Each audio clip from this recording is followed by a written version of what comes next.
ओम नमः शिवाय। शिवजी सदा सहाय। ओम नमः शिवाय। गुरुजी सदा सहाय। जय गुरुजी। शुक्राना गुरुजी। शिवपुराण श्री रुद्र संहिता खंड तीसरा पार्वती खंड 32वां अध्याय। वशिष्ठ मुनि का उपदेश। ब्रह्मा जी बोले, हे नारद, हिमालय के कहे वचनों को सुनकर महर्षि वशिष्ठ बोले, हे शैलराज, भगवान शंकर इस संपूर्ण जगत के पिता हैं और देवी पार्वती इस जगत की जननी हैं। शास्त्रों की जानकारी रखने वाला उत्तम मनुष्य वेदों में बताए गए 3 प्रकार के वचनों को जानता है। पहला वचन सुनते ही बड़ा प्रिय लगता है, परंतु वास्तविकता में वह असत्य और अहितकारी होता है। इस प्रकार का कथन हमारा शत्रु ही कह सकता है। दूसरा वचन सुनने में अच्छा नहीं लगता, परंतु उसका परिणाम सुखकारी होता है।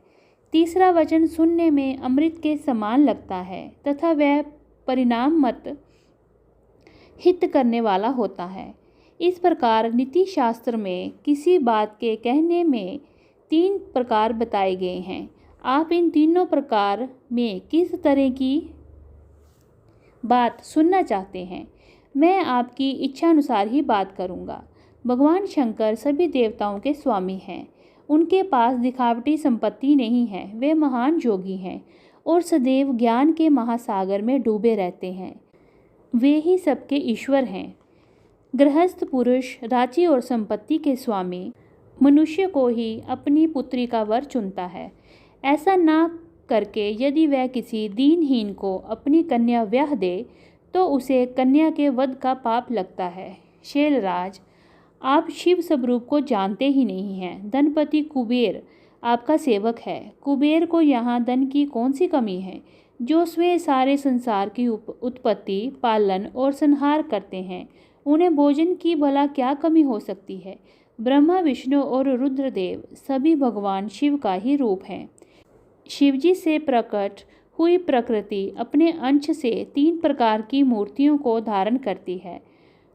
उन्होंने मुख से सरस्वती, वक्षस्थल से लक्ष्मी एवं अपने तेज से पार्वती को प्रकट किया है। भला उन्हें दुख कैसे हो सकता है?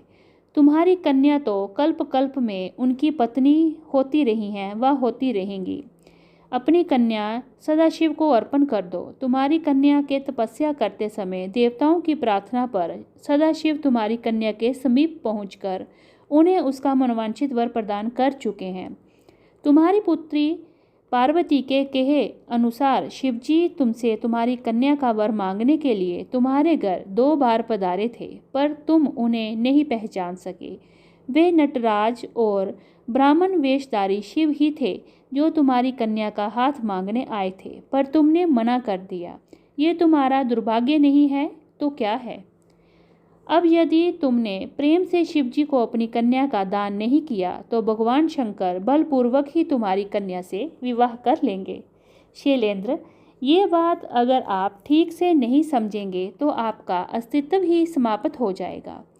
आपको शायद ज्ञात नहीं है कि पूर्व में देवी शिवा ने ही प्रजापति दक्ष की पत्नी के गर्भ से जन्म लिया था और सती के नाम से प्रसिद्ध हुई थी। उन्होंने कठोर तपस्या करके भक्त वत्सल भगवान शिव को वरदान स्वरूप पति के रूप में प्राप्त किया था, परंतु अपने पिता दक्ष द्वारा आयोजित महान यज्ञ में अपने पति त्रिलोकीनाथ भगवान शिव की अवहेलना एवं निंदा देख उन्होंने स्वेच्छा से अपने शरीर को त्याग दिया था। वही साक्षात जगदम्बा इस समय आपकी पत्नी मैना के गर्भ से प्रकट हुई हैं और कल्याण में भगवान शिव को जन्म जन्मांतर की भांति पति रूप में पाना चाहती हैं। अतः गिरिराज हिमालय, आप स्वयं अपनी इच्छा से अपनी पुत्री का हाथ महादेव जी के हाथों में सौंप दीजिए। इन दोनों का साथ इस जगत के लिए मंगलकारी है। शैलराज, यदि आप स्वेच्छा से शिवजी एवं देवी पार्वती का विवाह नहीं करेंगे तो पार्वती स्वयं अपने आराध्य भगवान शिव के धाम कैलाश पर्वत चली जाएंगी।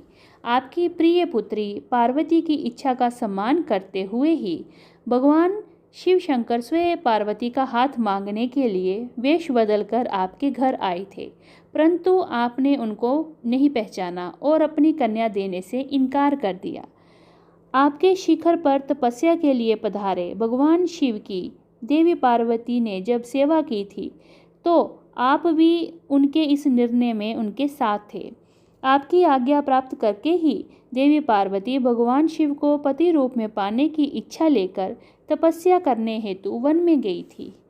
उनके इस प्रण एवं कार्य को आपने सराहा था। फिर आज ऐसा क्या हो गया कि आप अपने वचनों से पीछे हट रहे हैं? भगवान शिव ने देवताओं की प्रार्थना स्वीकार करके हम सप्त ऋषियों को और देवी अरुंधति को आपके पास भेजा है। इसीलिए हम आपको ये समझाने आए हैं कि आप पार्वती जी का हाथ भगवान शिव के हाथों में दे दें। ऐसा करके आपको बहुत आनंद मिलेगा। भगवान शिव ने तपस्या के पश्चात प्रसन्न होकर देवी पार्वती को ये वरदान दिया है कि वह उनकी पत्नी हो। भगवान शिव परमेश्वर हैं, उनकी वाणी कदापि असत्य नहीं हो सकती। उनका वरदान अवश्य सत्य सिद्ध होगा। इसीलिए हम सप्त ऋषि आपसे ये अनुरोध कर रहे हैं कि आप इस विवाह हेतु प्रसन्नतापूर्वक अपनी स्वीकृति प्रदान करें। ऐसा करके आप अपने परिवार का ही नहीं समस्त मानवों और देवताओं का कल्याण करेंगे। इति श्री 32वां अध्याय समाप्त। ओम नमः शिवाय। शिवजी सदा सहाय। ओम नमः शिवाय। गुरुजी सदा सहाय। जय गुरुजी। शुक्राना गुरुजी।